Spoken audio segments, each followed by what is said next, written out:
di Papua, saya pengen sekali ke kabupaten yang namanya Nduga. Karena ada informasi yang datang ke saya, Pak, Bapak datang ke Nduga, Bapak nanti akan kaget. Loh, kenapa kaget? Ya Bapak pergi saja. Terus saya minta, saya perintah saat itu, saya mau ke Nduga. Saya mau ke Kabupaten Nduga. Oleh Kapolri, oleh Panglima, saat itu saya tidak diperbolehkan, Bapak jangan ke sana. Karena itu daerah berbahaya. Daerah rawan, daerah yang paling rawan. Saya sampaikan saat itu, saya ingat betul. Saya nggak mau tahu, saya perintah pada Panglima dan Kapolri, saya nggak mau tahu. Pokoknya 2 hari lagi saya akan ke Nduga. Urusan keamanan itu urusanmu.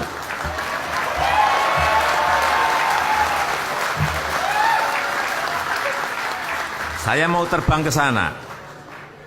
Betul, saya terbang ke sana naik helikopter. Karena memang nggak ada jalan daratnya. Saya naik heli. Saya ke Jayapura, dari Jayapura ke Wamena, dari Wamena baru naik heli ke Nduga. Saya yakin tadi siapa tadi yang dari Papua tadi? Orlando. Orlando mana tadi? Orlando mana? Pernah ke Nduga? Ngaku aja, pernah ke Nduga? Ah, belum kan? Belum pernah. Ya karena memang dari Wamena saja mau ke Nduga itu butuh waktu 4 hari berjalan di tengah hutan. 4 hari 4 malam. Kalau bilang sudah, saya cek benar. Untungnya bilang belum. Dan saya percaya, setelah saya sampai di Nduga, saya ke sana dengan Bu Jokowi.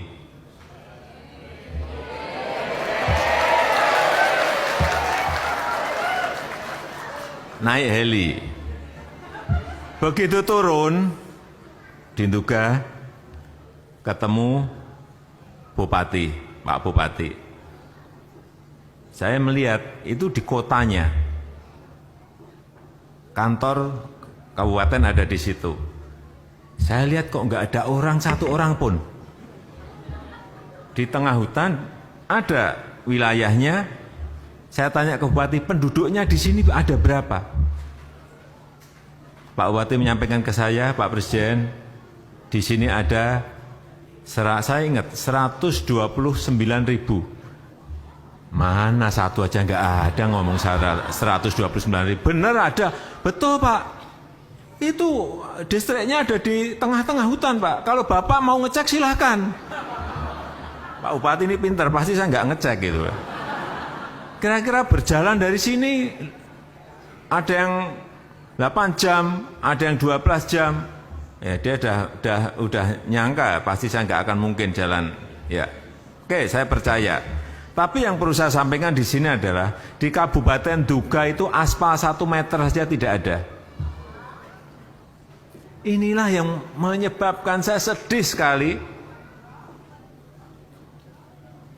Dan saat itu saya perintahkan agar jalan dari Wamena ke Nduga itu segera dibangun dan dikerjakan. Dan tadi saudara-saudara sudah melihat hasilnya tadi.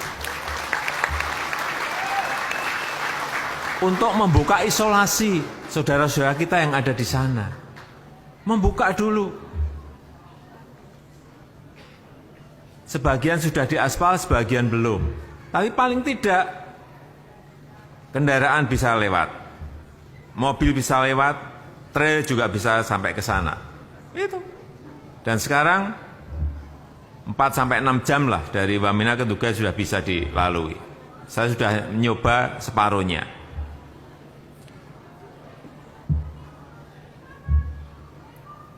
Saya itu juga saya minta ke Pak Bupati, Pak Bupati, ini benar ada 129.000 enggak sih penduduk yang ada di sini?